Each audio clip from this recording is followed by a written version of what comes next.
বেহাল রাস্তায় নাজেহাল হয়েছেন দীর্ঘদিন। রাস্তা যখন হচ্ছে তখন তার মান দেখে কপাল চাপড়াচ্ছেন স্থানীয় বাসিন্দারা।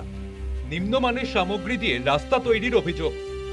কচিকাচারাও হাত দিয়ে তুলে ফেলতে পারছে পিচের স্তর। খারাপ রাস্তা তৈরিতে ক্ষোভ উগরে দিয়েছেন স্থানীয় বাসিন্দারা।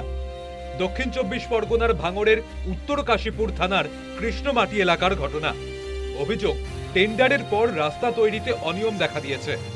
23 সালে প্রধানমন্ত্রী সড়ক যোজনায় রাস্তা বরাদ্দ হয়েছিল, সেই রাস্তার কাজ হয়নি। সম্প্রতি জিরানগাছা থেকে সাতুলিয়া পর্যন্ত 4 কিলোমিটার রাস্তা তৈরি হচ্ছে। 3 কোটি টাকা বরাদ্দ হলেও রাস্তা সঠিকভাবে তৈরি হচ্ছে না। স্থানীয়দের অভিযোগ, তৃণমূল রাস্তা তৈরির দায়িত্বে রয়েছে। রাস্তা থেকে শাসকের কাটমানির অভিযোগ তো নতুন নয়, সে কারণেই হয়তো রাস্তা ঠিক তৈরি হচ্ছে না।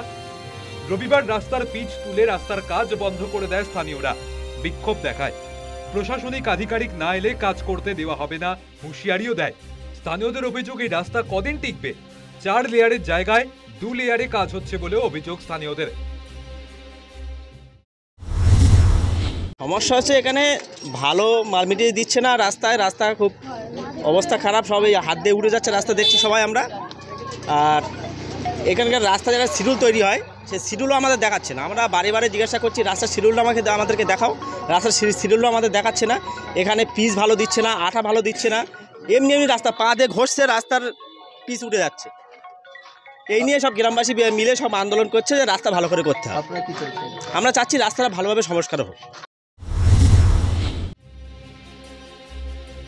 রাস্তার সমস্যার কথা স্বীকার করেন ঠিকাদার সংস্থাও।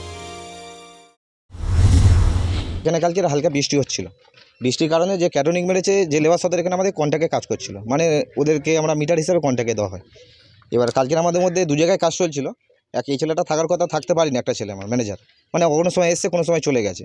ওরা কি করেছে, যেটা আরএস মার হয় সেটা কিছুটা ফল্ট করেছিল, তার কারণে হয়তো, আর বৃষ্টি পড়ছিল বলে এর জন্য হয়। কেন আমাদের ফিটনেস কোনো জিনিসে কম নেই স্যার। এবারে অ্যাকচুয়ালি আমরা এটা অফিসকেও জানিয়েছি, যেটা কী প্রবলেমে সঙ্গে সঙ্গে তুলে দিয়েছে। মানে একটা জিনিস কম্প্যাক্টের সময়ও লাগে, আর এখানে কালকে আমাদের কিছু বৃষ্টির কারণে ফল্ট হয়েছে। তাই এর জন্য স্যার আমরা এর উপর সকালবেলা এসে বলেছিলাম যে এর উপর আমরা ফের একটা লেয়ার কাজ করব, কিন্তু ওনারা সেগুলো তো সব হাতে তুলে দিয়েছে। এখন আমরা ফের আমাদের ডিপার্টমেন্ট আসছে, ওনারা চেক করবে, চেক করলে আমরা ফের কাজ চালু করব। স্থানীয়দের অভিযোগ অস্বীকার ক্যানিংয়ের বিধায়ক শওকত মোল্লার। দ্রুত ব্যবস্থা নেওয়ার আশ্বাস।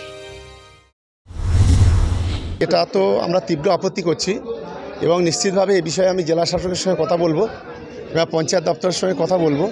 কারণ 3 কোটি টাকা মানে এটা কোনো পঞ্চায়েতের বা পঞ্চায়েত সমিতির বা জেলা পরিষদ আন্ডারে নয়, এটা পঞ্চায়েত দপ্তরের আন্ডারে। সেই ওখান থেকে নিশ্চয়ই SRDA-তে টেন্ডার হয়েছে।